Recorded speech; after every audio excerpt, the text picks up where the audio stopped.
الحمد لله نحمده ونستعينه ونستغفره ونعوذ بالله من شرور أنفسنا ومن سيئات أعمالنا من يهده الله فلا مضل له ومن يضلل فلا هادي له وأشهد أن لا إله إلا الله وحده لا شريك له وأشهد أن محمدا عبده ورسوله أما بعد فإن خير الحديث كتاب الله وخير الهدي هدي محمد صلى الله عليه وسلم وشر الأمور محدثاتها وكل محدثة بدعة وكل بدعة ضلالة وكل ضلالة في النار.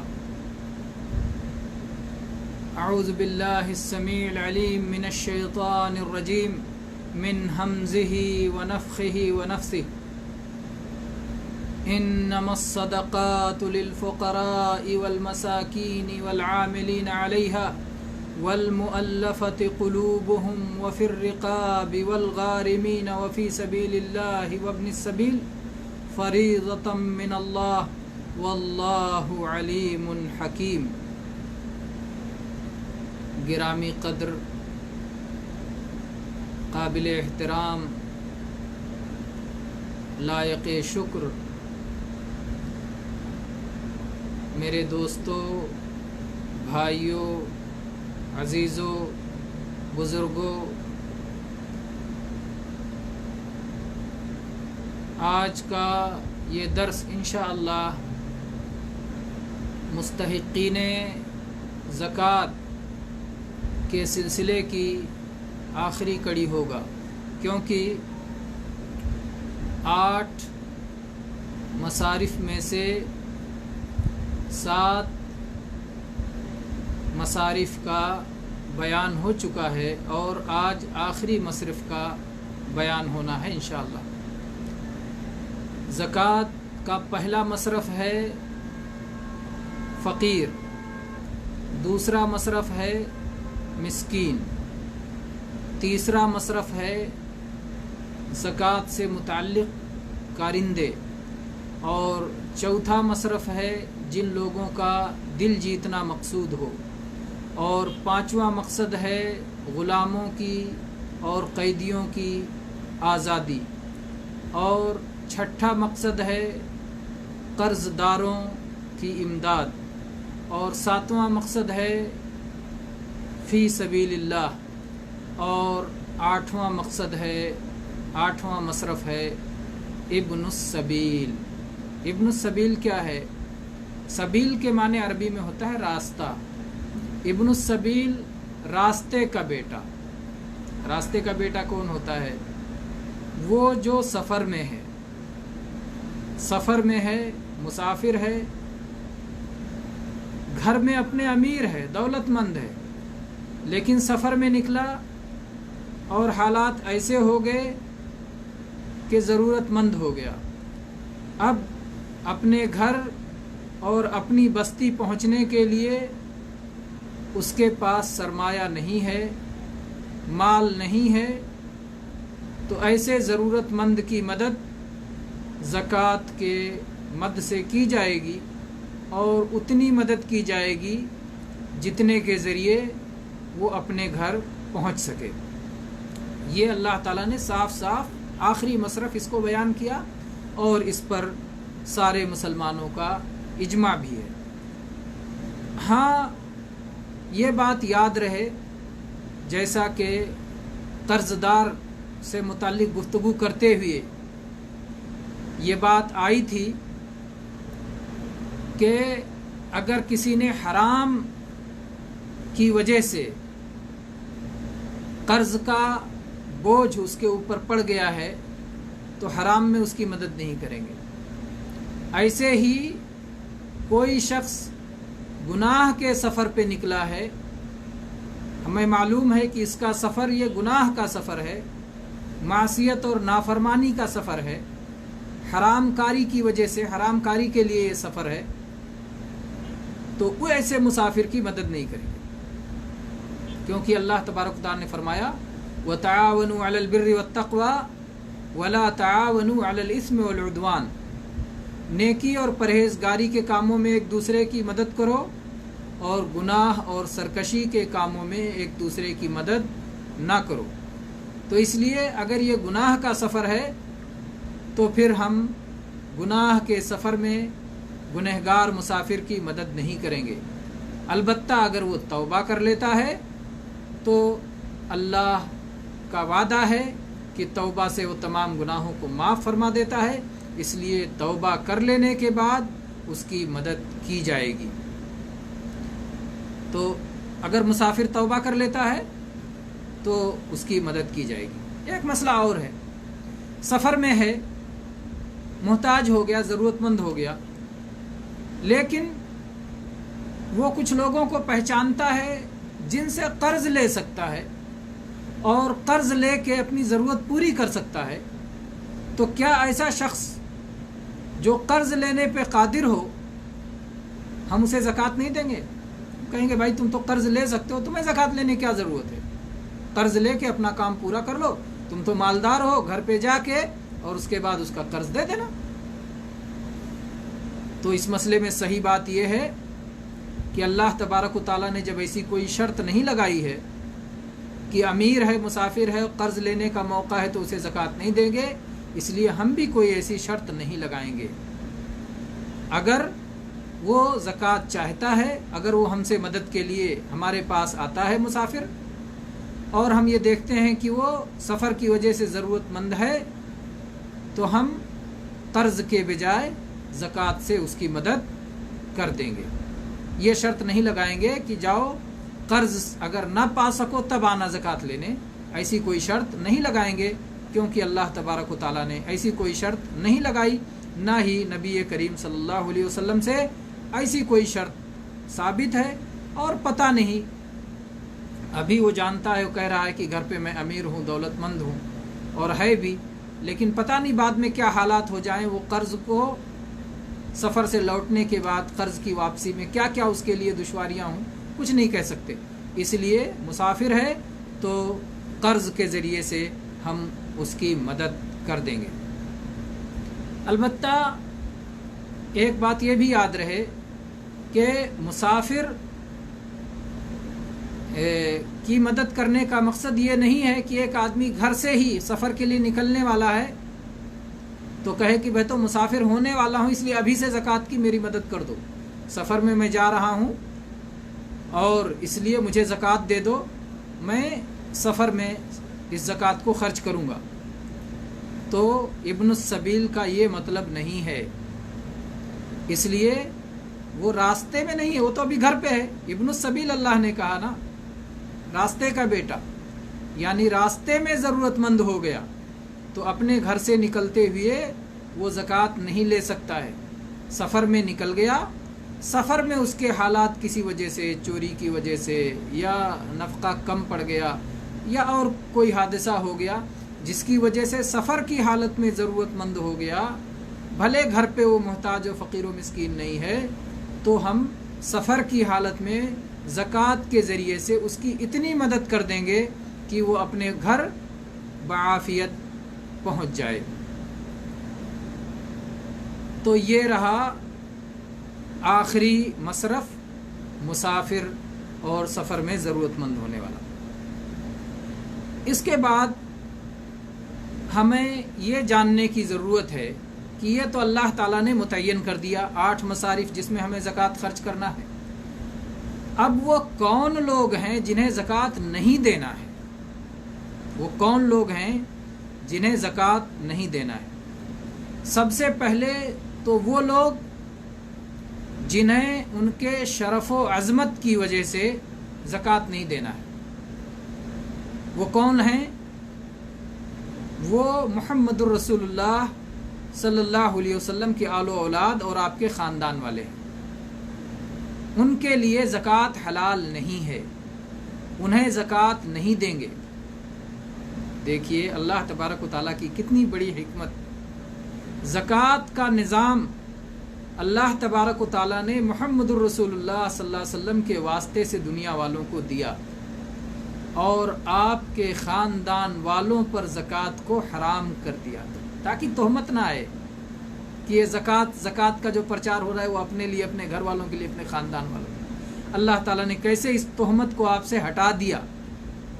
کتنی بڑی حکمت ہے. لیکن اللہ کے نبی کریم صلی اللہ علیہ وسلم سے اس بارے میں کیا بات ثابت ہے؟ آپ دیکھیں، یہ صحیح مسلم میں 1072 نمبر یہ حدیث ہے. اللہ کے نبی صلی اللہ علیہ وسلم فرمایا انہا لا تحل لآل محمد، زکوٰۃ محمد صلی اللہ علیہ وسلم کی آل و اولاد کے لیے حلال نہیں ہے. حلال نہیں ہے کا مطلب حرام ہے. زکوٰۃ آل محمد کے لیے حرام ہے، حلال نہیں ہے. آپ نے فرمایا انما ہی اوساخ الناس، یہ لوگوں کے مالوں کا میل کچیل ہے، لوگوں کے مالوں کا میل کچیل ہے. تو اللہ کے نبی نے حکم بھی بتا دیا کہ ان کے لیے لینا حرام، ان کے لیے لینا حلال نہیں، اور اس کی وجہ بھی بتا دی، اس کی علت بھی بتا دی، اس کا سبب بھی بتا دیا کہ یہ لوگوں کے مالوں کا میل کچیل ہے. اور اللہ تبارک و تعالیٰ چاہتا ہے کہ محمد الرسول اللہ صلی اللہ علیہ وسلم کے خاندان سے نسبت رکھنے والے، آپ کی آل و اولاد ہونے کا شرف اور عزت رکھنے والے اس میل و کچیل سے اپنے آپ کو محفوظ رکھیں. تو نہ ہی وہ قبول کریں اور نہ ہی دوسرے لوگ انہیں زکوٰۃ دیں. ان کے لیے دوسرے مال میں سے دیا جائے گا، ہدیہ میں سے دیا جائے گا، ہبہ دیا جائے گا، مال فے میں سے دیا جائے گا. مال فے میں خمس جو 5واں حصہ ہے اس میں سے ان کو دیا جائے گا. تو ان کے لیے دوسرے جو ہے غریب ہیں تو ان مدد کی جائے گی. اب اگر کبھی کوئی ایسی صورتحال بن جائے کہ ان کے لیے کہیں سے کچھ میسر نہیں ہے، زکوٰۃ کے سوا ان کے لیے کوئی چیز میسر نہیں ہے، تب تو آپ ایسی صورت میں حرام بھی حلال ہو جاتا ہے. ایک آدمی بھوک سے مرنے جا رہا ہے تو سور کھانا اس کے لیے حلال ہے. ایک آدمی پیاس سے مرنے جا رہا ہے تو شراب پی کر کے پیاس سے بجھا لینا اور زندگی بچا لینا حلال ہے. تو ایسی اگر صورت پیدا ہو جائے کہ کوئی آل رسول میں سے ہے اور اس کے لیے زکوٰۃ کے سوا کوئی چیز مہیا نہیں ہے، تو ایسی صورت میں اس کے لیے بھی زکوٰۃ لینا جائز ہوگا، واللہ عالم. لیکن اس کی اس حالت کے بغیر ان کے لیے زکوٰۃ لینا جائز نہیں ہے. اسی طرح سے یہ حدیث بھی دیکھیں، حسن ابن علی رضی اللہ عنہ سے صحیح بخاری میں 1485 نمبر پر، صحیح بخاری میں 1485 نمبر پر حسن ابن علی رضی اللہ عنہما کی حدیث فرماتے ہیں کہ ایک بار انہوں نے صدقہ کی کھجوروں میں سے ایک کھجور لے لیا اور اسے اپنے منہ میں ڈال لیا. نبی کریم صلی اللہ علیہ وسلم نے فرمایا کخ کخ، جیسے اپنے یہاں کہتے ہیں تھو تھو، تھوک دو تھوک دو. آپ نے اس لیے کہا تاکہ وہ اپنے منہ سے نکال کے تھوک دیں. اور پھر آپ نے فرمایا اما شعرت انا لا ناکل الصدقہ، کیا تمہیں یہ بات معلوم نہیں ہے کہ ہم لوگ صدقہ نہیں کھاتے؟ اور صحیح مسلم کے الفاظ ہیں انا لا تحل لنا الصدقہ، کیا تمہیں یہ بات نہیں معلوم ہے کہ ہمارے لیے صدقہ حلال نہیں ہے؟ صحیح بخاری میں الفاظ ہیں اما علمت ان آل محمد لا یاکلون الصدقہ، کیا تمہیں یہ بات معلوم نہیں ہے کہ محمد صلی اللہ علیہ وسلم کی آل و اولاد یہ صدقہ نہیں کھاتے یا نہیں کھا سکتے؟ تو اللہ کے نبی کریم صلی اللہ علیہ وسلم کی یہ حدیث بھی اس بات پر دلیل ہے کہ آل رسول کو، نبی کریم صلی اللہ علیہ وسلم کے خاندان والوں کو صدقہ یا زکوٰۃ نہیں دیا جائے گا اور ان کو صدقہ یا زکوٰۃ نہیں لینا چاہیے، ان کے لیے یہ چیز حلال نہیں ہے.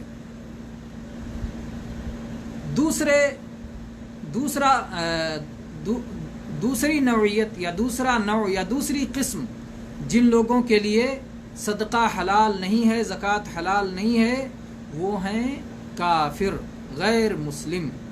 اللہ کے نبی کریم صلی اللہ علیہ وسلم کی وہ حدیث، معاذ رضی اللہ عنہ کی حدیث جو بار بار زکوٰۃ کے مسائل میں پڑھی گئی، کہ اللہ کے نبی نے کہا کہ اللہ تعالیٰ نے مسلمانوں پر زکوٰۃ فرض کیا ہے، تُؤْخَذُ مِنْ أَغْنِيَائِهِمْ وَتُرَدُّ إِلَىٰ فُقَرَائِهِمْ، مسلمانوں کے مالداروں سے زکوٰۃ لے کر کے مسلمانوں کے غریبوں کو دیا جائے گا.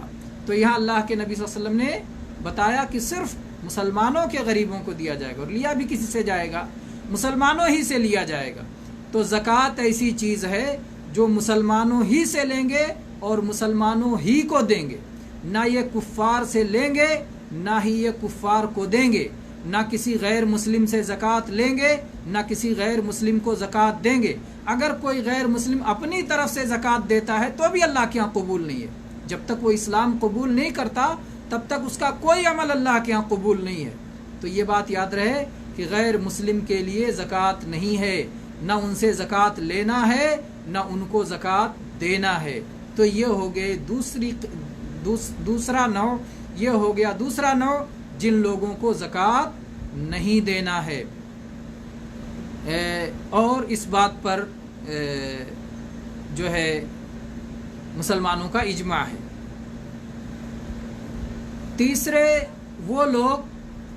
تیسرا نوع جن کو زکوٰۃ نہیں دینا ہے، یہ وہ قریبی رشتہ دار ہیں جن کا نان و نفقہ انسان پر لازم ہے۔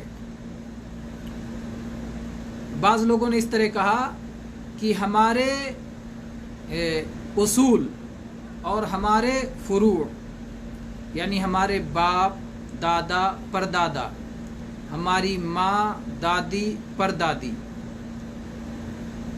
اور ماں اور نانی اور پرنانی، اور اس طرح سے اصول جو ہیں ہماری پیدائش میں جن کا ذکر آئے گا وہ ہمارے اصول ہو گئے، اور فروع وہ لوگ جن کی پیدائش میں ہمارا ذکر آئے، ہمارے بیٹے، پوتے، پڑ پوتے، بیٹی، پوتی، پڑ پوتی، بیٹی، نواسی، نواسا۔ تو یہ سب کے سب یعنی اصول اور فروع ان کو زکوٰۃ نہیں دیں گے۔ ان کو زکوٰۃ دینے کا گویا مطلب یہ ہے کہ ہم اپنے آپ کو دے رہے ہیں، یا جن کا خرچ ہمارے اوپر لازم ہے، جیسے بیوی کا نان و نفقہ شوہر کے اوپر لازم ہے۔ اب اگر بیوی کو زکوٰۃ دے رہا ہے تو گویا وہ اپنا نان نفقہ بچا رہا ہے، اپنے ہی آپ پر زکوٰۃ خرچ کر رہا ہے۔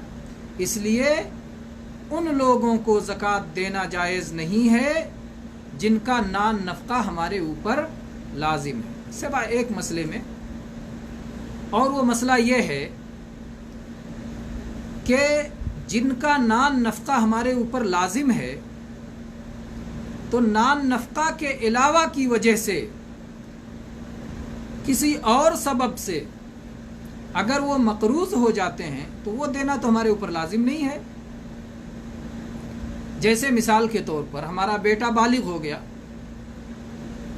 بڑا ہو گیا، اس نے اپنا کاروبار شروع کر دیا، اب کاروبار کی وجہ سے اس کا بہت زیادہ گھاٹا ہو گیا اور گھاٹے کی وجہ سے وہ مقروض ہو گیا، تو اس کو کھانا کھلانا، کپڑا پہنانا تو میری ذمہ داری ہے، میں باپ ہوں، لیکن کاروبار میں جو گھاٹا ہو گیا ہے وہ تو میرے ذمہ نہیں ہے۔ تو اس لیے کاروبار میں ہونے والے گھاٹے کی وجہ سے جو قرض اس کے اوپر آ گیا ہے، اس قرض کی ادائیگی کے لیے میں اسے زکوٰۃ دے سکتا ہوں۔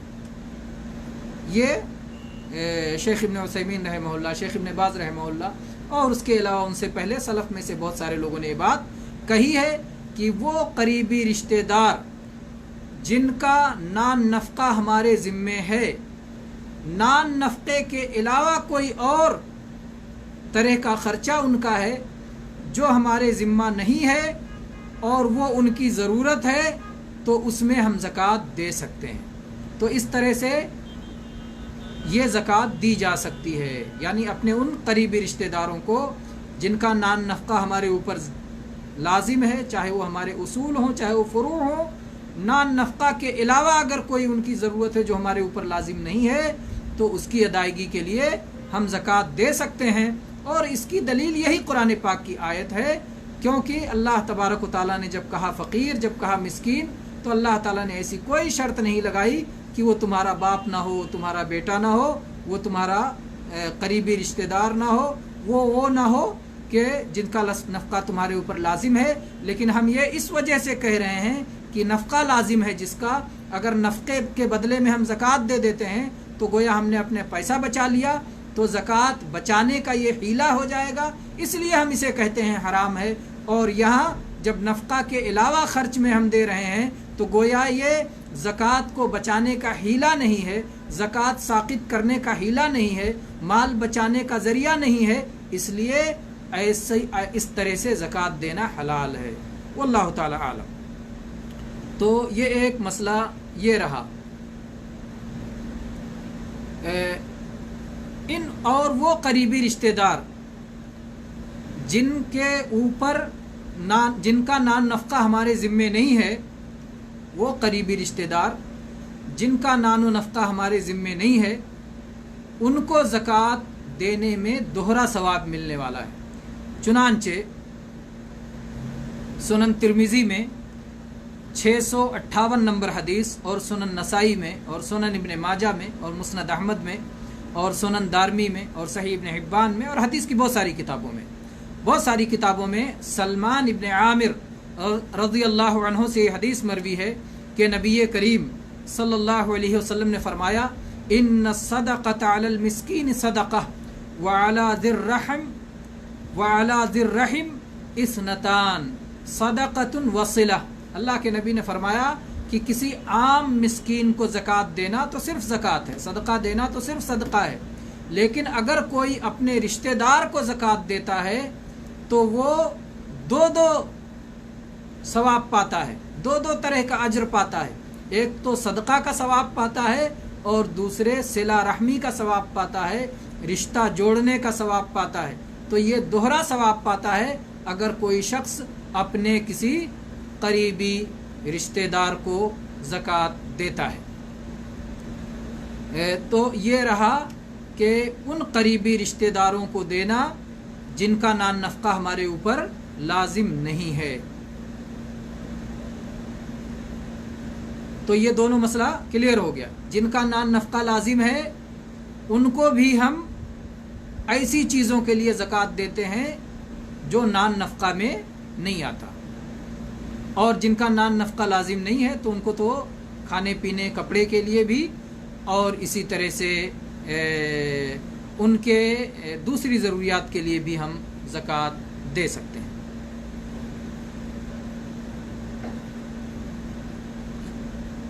ایک یہ مسئلہ آ گیا کہ ہم شوہر اپنی بیوی کو زکوٰۃ نہیں دے سکتا۔ اس کے برعکس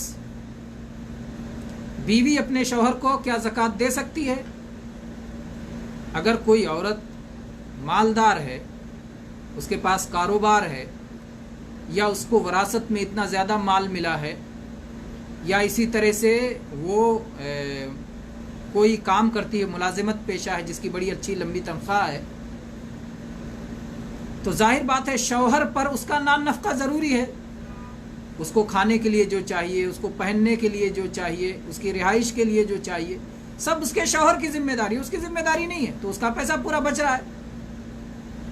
اب اگر اس کا شوہر غریب ہے، مسکین ہے، اس کی ضروریات پوری نہیں ہوتی ہیں، تو یہ بیوی بجائے اس کے کہ کسی اجنبی کو لے جا کر کے اپنی زکوٰۃ دے، اپنے شوہر ہی کو دے سکتی ہے۔ شوہر اس کا زیادہ حقدار ہے، بجائے اس کے کہ اس کی زکوٰۃ سے کوئی دوسرا محتاج فائدہ اٹھائے، اپنا محتاج شوہر، اپنے محتاج بچے زیادہ حقدار ہیں۔ اور اس کی دلیل، اس عقلی دلیل کے سوا اس کی دلیل وہ حدیث بھی ہے جو اس سے پہلے ذکر ہوئی ہے، لیکن آج ہم پھر مختصر ذکر کر دیتے ہیں، جو صحیح بخاری میں 1466 نمبر پر اور صحیح مسلم میں 1000 نمبر پر، یاد رکھنا آسان رہے گا، 1000 بیوی شوہر کو زکوٰۃ دے سکتی ہے، دلیل 1000، صحیح مسلم میں 1000 نمبر حدیث۔ عبداللہ ابن مسعود رضی اللہ عنہ کی بیوی زینب رضی اللہ عنہا یہ کہتی ہیں کہ اللہ کے نبی کریم صلی اللہ علیہ وسلم نے ایک بار عورتوں کو صدقہ کرنے کی ترغیب دی، کہا عورتوں صدقہ کرو، چاہے اپنے زیورات ہی میں سے کیوں نہ کرو۔ کہتی ہیں میں گھر لوٹ کے آئی تو میں نے عبداللہ سے کہا، اپنے شوہر سے، دیکھیے ہمارے ہاں بیویاں شوہروں کا نام نہیں لیتی، اور یہاں صحابیہ اپنے صحابی شوہر کا نام لے رہی ہیں. اور بھی دلائل ہیں لیکن یہی فوری دلیل ہے. وہ کہتی ہیں کہ میں عبداللہ کے پاس آئی اور میں نے کہا کہ آپ کم آمدنی والے ہیں، آپ کی آمدنی کم ہے، یعنی گویا کہنی چاہتی تھی کہ آپ بھی فقیر میں آتے ہو، ضرورت مند ہو، اور آج اللہ کے نبی کریم صلی اللہ علیہ وسلم نے ہمیں صدقہ کرنے کا حکم دیا ہے، تو جاؤ اللہ کے نبی سے پوچھ لو کہ کیا اگر میں تمہیں صدقہ دے دوں، زکوٰۃ دے دوں کہ تو کیا میری زکوٰۃ ادا ہو جائے گی؟ اگر میری زکوٰۃ نہیں ادا ہوگی تو میں کسی اور کو دے دیتی ہوں. تو عبداللہ رضی اللہ عنہ کہتے ہیں نہیں تم ہی جا کے پوچھ لو. یعنی آدمی خود اپنے لینے کے لیے جا کے پوچھتا ہے تو شرم کی بات ہے ہی، تو اس لیے کہتے ہیں کہ جاؤ تم ہی پوچھ لو. عورت بھی اپنے شوہر کے واسطے سے عالم سے فتویٰ پوچھ سکتی ہے اور ڈائریکٹ بھی عالم سے فتویٰ پوچھ سکتی ہے. تو بہرحال کہتی ہیں کہ میں رسول اللہ صلی اللہ علیہ وسلم کی خدمت میں آئی اور دیکھا تو آپ کے دروازے پر اور بھی کوئی عورت موجود تھی جس کی ضرورت میری ہی ضرورت کی طرح تھی، اور اللہ کے نبی کریم صلی اللہ علیہ وسلم کی شخصیت بڑی باروب تھی. اللہ نے ایک ہیبت اور ایک روب آپ کے اوپر ڈال رکھا تھا. بلال رضی اللہ عنہ جو آپ کے خادم تھے باہر نکلے، ہم نے ان سے کہا کہ اللہ کے نبی صلی اللہ علیہ وسلم سے جا کے ہمارا مسئلہ بتاؤ اور کہو کہ دروازے پر 2 عورتیں کھڑی ہیں اور وہ اپنا مسئلہ پوچھ رہی ہیں. وہ یہ پوچھ رہی ہیں کہ کیا وہ اپنے شوہروں کو اور اپنے یتیم بچوں کو، یتیم چھوٹے چھوٹے بچوں، اپنے چھوٹے چھوٹے بچوں کو اور اپنے شوہر کو کیا وہ زکوٰۃ دے سکتی ہیں. اور دیکھو بلال، یہ نہ بتانا کہ کون سی عورت ہے، یہ نہیں بتانا.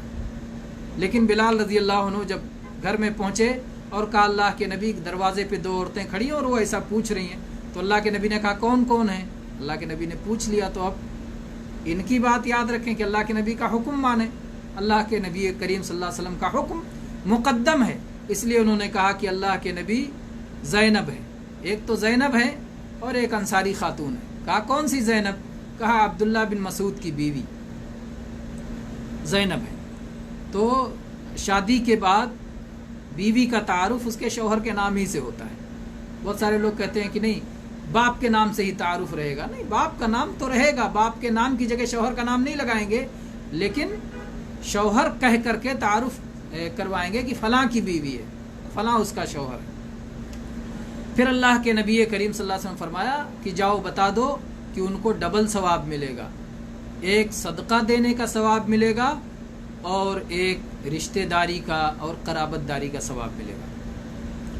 تو بہرحال اس حدیث سے یہ بات معلوم ہوتی ہے کہ بیوی اپنے شوہر کو زکوٰۃ دے سکتی ہے اگر شوہر 8 مصاریف میں سے کسی مصرف میں آتا ہے، لیکن شوہر اپنی بیوی کو زکوٰۃ نہیں دے سکتا کیونکہ بیوی کے تمام اخراجات کا ذمہ دار شوہر ہے.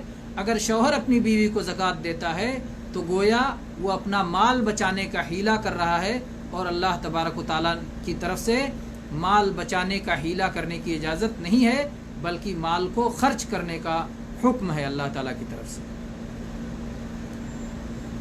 اسی طرح سے جن لوگوں کو زکوٰۃ نہیں دینا ہے اس میں سے وہ مالدار شخص ہے جو طاقتور بھی ہے اور محنت کر کے کمائی کر سکتا ہے.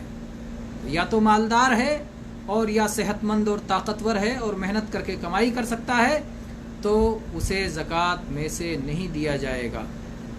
چنانچہ اس سلسلے میں اللہ کے نبی کریم صلی اللہ علیہ وسلم کی حدیث جو ابو ہریرہ رضی اللہ عنہ سے سنن نسائی میں اور سنن ابن ماجہ میں 1839 نمبر پر اور دارقطنی میں اور اسی طرح سے حدیث کی اور کتابوں میں ہے کہ اللہ کے نبی نے فرمایا لا تحل الصدقۃ لغنی ولا لذی مرۃ سوی، کہ صدقہ کسی امیر شخص کے لیے، دولت مند شخص کے لیے حلال نہیں ہے، اور ایسے ہی اس صحت مند شخص کے لیے جو کہ طاقتور ہے اور کمانے کی صلاحیت رکھتا ہے اس کے لیے بھی صدقہ حلال نہیں ہے.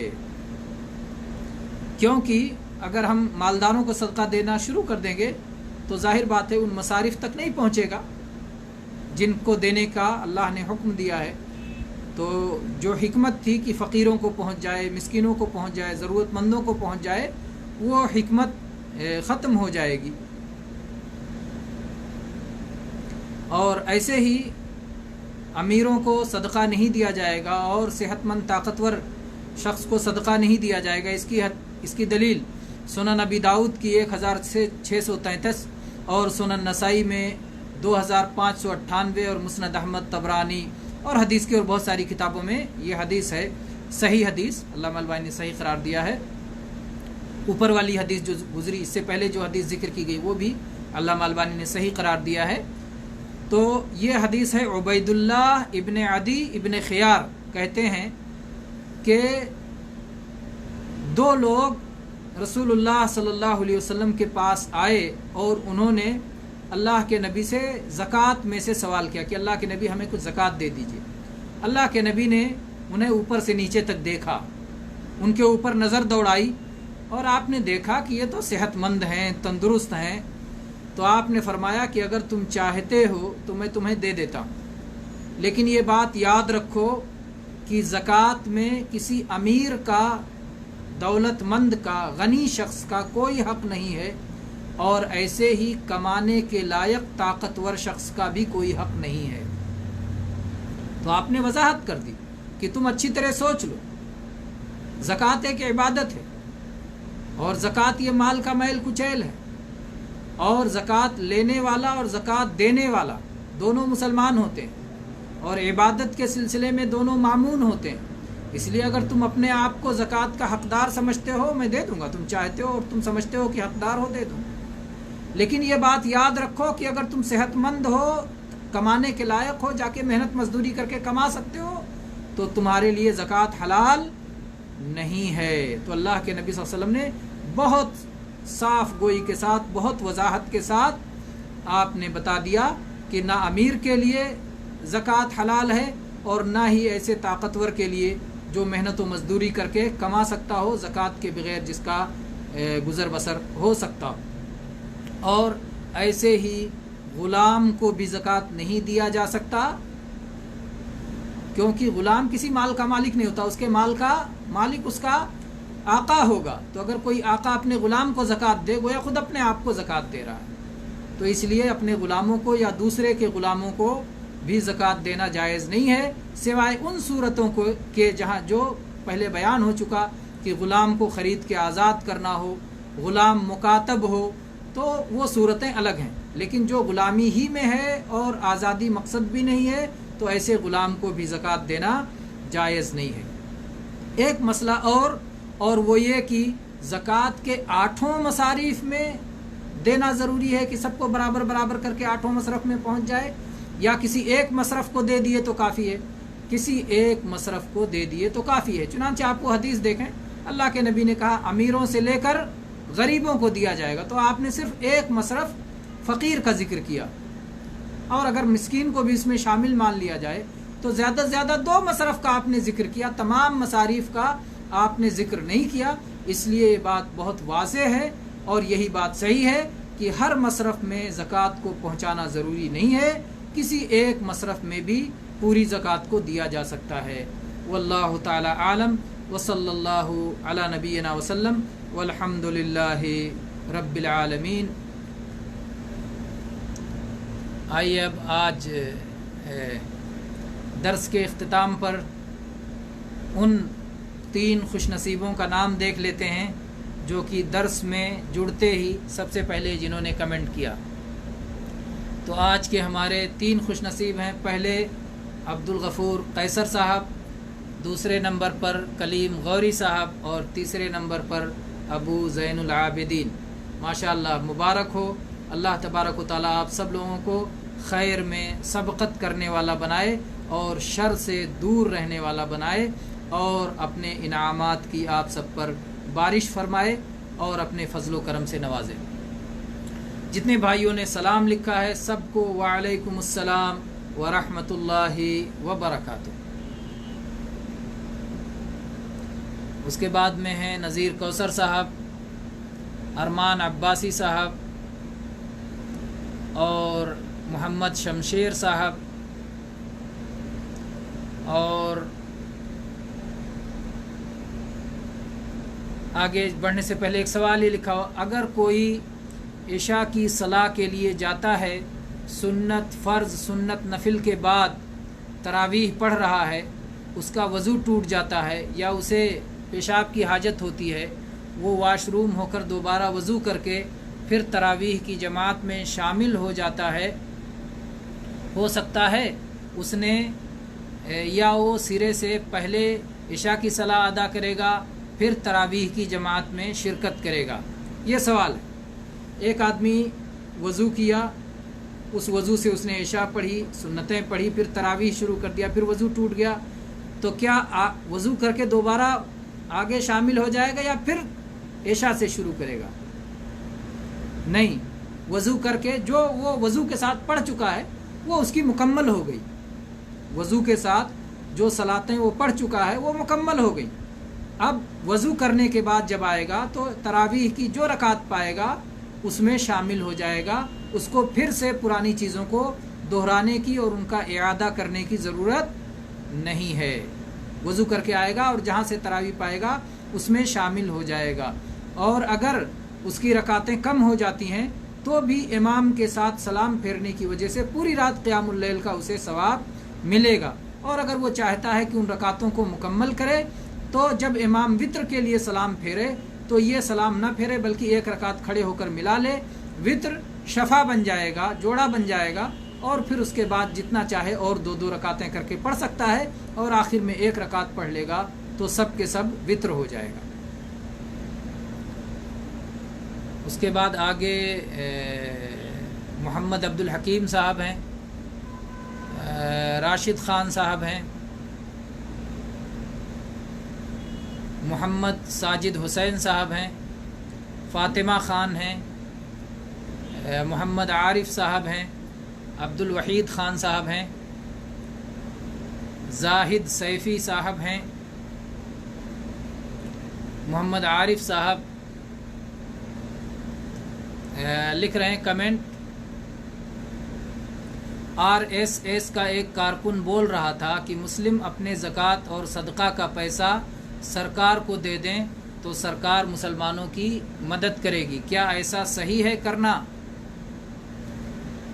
زکوٰۃ کے مسائل میں آپ یہ باتیں دیکھ چکے ہیں کہ زکوٰۃ کس سے لینا ہے، زکوٰۃ کس کو دینا ہے. اگر مسلمانوں کا حاکم، مسلمانوں کا خلیفہ، خلیفۃ المسلمین، امیر المؤمنین، اگر وہ زکوٰۃ کے جمع کرنے کا اور زکوٰۃ کی حفاظت کرنے کا اور زکوٰۃ کے تقسیم کرنے کا انتظام کرتا ہے تو اسے زکوٰۃ دیں گے. لیکن اگر وہ نظام نہیں ہے، مسلمانوں کا اپنا حاکم اور خلیفہ نہیں ہے، تو ایسی صورت میں اسے زکوٰۃ نہیں دی جائے گی. مسلمان اپنا مسلمانوں کے اندر زکوٰۃ کا نظام بنائیں گے، اور اگر کوئی نظام نہیں رہے گا تو انفرادی طور پر ادا کریں گے، لیکن زکوٰۃ مسلمان ہی دیں گے اور مسلمانوں کو ہی دیں گے. مسلمانوں ہی سے لیا جائے گا، مسلمانوں ہی کو دیا جائے گا، نہ غیر مسلموں سے زکوٰۃ لیا جائے گا اور نہ غیر مسلموں کو زکوٰۃ دیا جائے گا. یہ ہمارے اسلام کا نظام ہے، قانون ہے. اگر ہم مسلمان ہیں تو اللہ کا یہ حکم بھی ہمارے لیے ماننا ضروری ہے. اگر مسلمان نہیں ہے تو پھر کچھ بھی کہیں، لیکن اگر مسلمان ہیں، کلمہ پڑھتے ہیں، تو کلمہ پڑھنے کا مطلب ہی یہ ہے کہ اللہ اور اس کے رسول کا جو حکم ہوگا، وہ جو کہیں گے ہم اسی پر چلیں گے. ہم اپنی مرضی سے یا کسی اور کی مرضی سے نہیں چلیں گے، بلکہ اللہ اور اس کے رسول کے حکم کے مطابق ہم چلیں گے.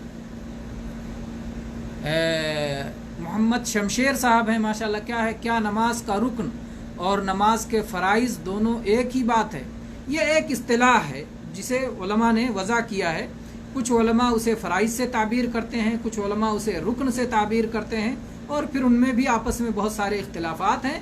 اور اہل الحدیث کا طریقہ یہ ہوتا ہے ان جھمیلوں سے بچتے ہوئے وہ تعلیم کے وقت عام لوگوں کو یہ سب نہیں بتاتے کہ یہ رکن ہے، یہ فرض ہے، یہ واجب ہے، یہ سنت ہے. وہ سیدھے سیدھے یہ بتاتے ہیں کہ اللہ کے نبی صلی اللہ علیہ وسلم نے وضو ایسے کیا ہے.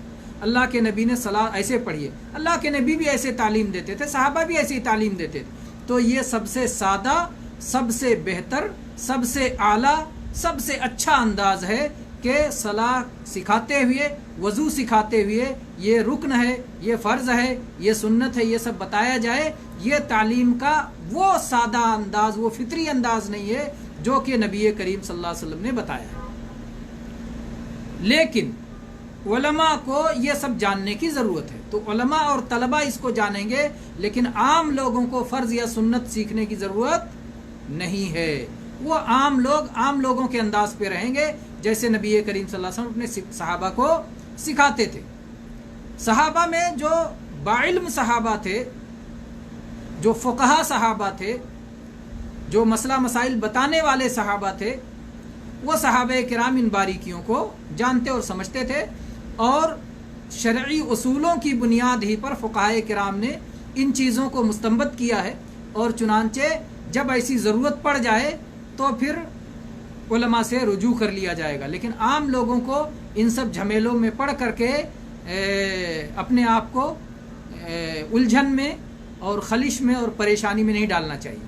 آپ سیدھے سیدھے یہ سیکھیں کہ اللہ کے نبی نے صلاح کیسے پڑھی تھی، اللہ کے نبی نے وضو کیسے کیا تھا، وضو میں سنت کیا ہے، وضو میں فرض کیا ہے، صلاح میں فرض کیا ہے، رکن کیا ہے، سنت کیا ہے، واجب کیا ہے۔ یہ سب کے پیچھے نہ پڑیں، آپ سیدھے سیدھے سیکھیں اللہ کے نبی نے کیسے صلاح پڑھی، اللہ کے نبی نے کیسے وضو کیا، ویسے وضو کریں۔ جب کبھی کوئی مسئلہ بن جائے، کوئی چیز چھوٹ گئی یا کسی میں عذر آ گیا، تب آپ عالم سے پوچھ لیں کہ مجھ سے ایسا ہو گیا، تو عالم وہ مسئلہ نکال لے گا کہ یہ رکن ہے، اس لیے آپ کو دہرانا پڑے گا، یہ سنت ہے، اس لیے کوئی بات نہیں، چھوٹ گئی تو آپ پہلے سے سیکھیں کہ سنت ہے، کبھی کبھی ایسے ہی چھوڑ دو، تو یہ جو ہے عام لوگوں کے لیے یہ سیکھنا مناسب نہیں ہے۔ کچھ اسلامک سینٹر بر صغیر میں زکوٰۃ وصول کر رہے ہیں، چونکہ جہاد کی شکل نہیں ہے، اور کچھ اسلامک ٹی وی چینل بھی وصول کرتے ہیں۔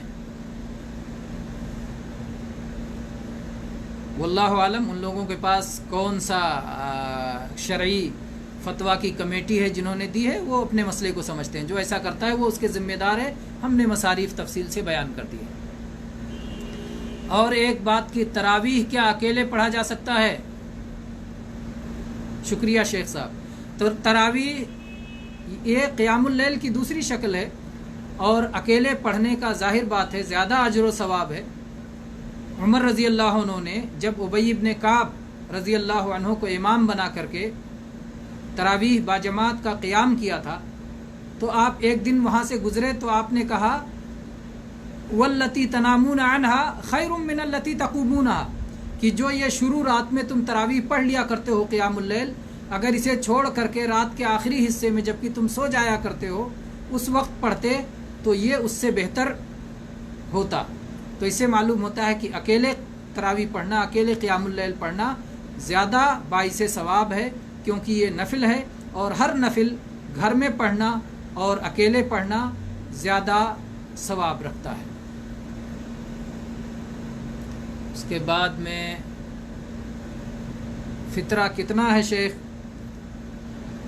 فطرے کے تعلق سے مکمل کلپ موجود ہے، تو آپ واٹس ایپ سے جڑ جائیں اور وہ کلپ ہم آپ کو بھیج دیں گے، اس کی تفصیل بھیج دیں گے۔ فطرہ مختصر 2.5 کلو سے 3 کلو غلہ دے دیں، کھانے کی چیز دے دیں، پیسہ روپیہ ریال دیں گے تو ادا نہیں ہوگا۔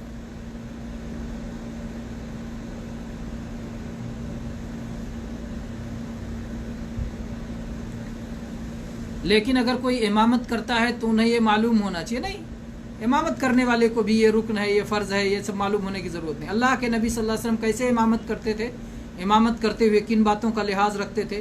امام کو مقتدیوں کا خیال رکھنا ہے، جو ہے بہت زیادہ لمبی نہیں پڑھنا ہے، کوئی بچہ رونے لگے تو مختصر کر دینا ہے کیونکہ اس کی ماں کو تکلیف ہوگی، اس کے پیچھے مریض ہوتے ہیں، بوڑھے ہوتے ہیں، کمزور ہوتے ہیں، ان کی رعایت کرتے ہوئے صلاح پڑھانا ہے۔ تو یہ سب عام باتیں بھی اسے جاننا ہے، لیکن صلاح میں کیا رکن ہے، کیا فرض ہے اور کیا سنت ہے، ایک ایک چیز امام کو بھی معلوم ہونا ضروری نہیں ہے، عالم کو معلوم ہونا ضروری ہے، جو مفتی ہو، جسے فتویٰ دینے کی ضرورت ہو، کیونکہ اس کے بغیر وہ فتویٰ نہیں دے سکتا، وہ جان ہی نہیں پائے گا۔ اگر وہ نہیں جانے گا کہ کون سی چیز رکن ہے اور کون سی چیز سنت ہے اور کون سی چیز فرض ہے، جو کہ علماء نے فقہا نے جو محنت سے ان اصطلاحات کو نکالا ہے شرعی بنیادوں پر، جب وہ ان باریکیوں کو نہیں جانے گا تو فتویٰ دینے میں اس سے غلطی کے بہت زیادہ امکانات ہوں گے.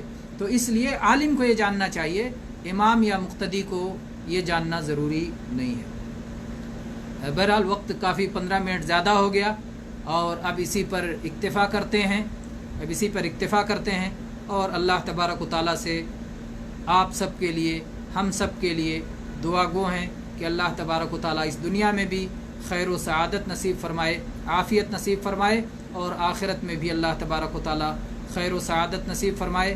ہر شر اور بلا سے اور خصوصاً جہنم سے اللہ تبارک و تعالیٰ ہم سب کو آزادی نصیب فرمائے. آمین. وآخر دعوانا ان الحمد للہ رب العالمین. اقول قولی ھذا واستغفر اللہ لی ولکم من کل ذنب فاستغفروہ انہ ھو الغفور الرحیم.